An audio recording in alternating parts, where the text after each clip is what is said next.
Shoshilinch xabar. Fuqarolar xabardor bo'ling. O'zbekistonda bolasiga pampers sotib olib kiydiradigan ota-onalar uchun muhim xabar e'lon qilindi.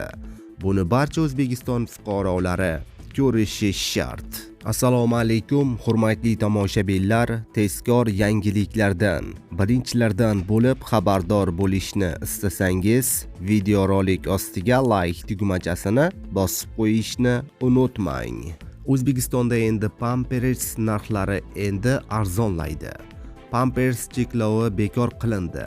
Prezident topshirig'i.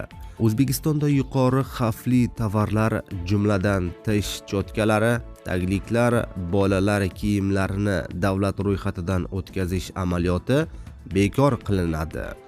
Yig'ilishda prezident xavf darajasi yuqori bo'lgan 7 ta tovar guruhidagi mahsulotlarni davlat ro'yxatidan o'tkazishni va ushbu amaliyotni bekor qilishi haqida ma'lum qildi.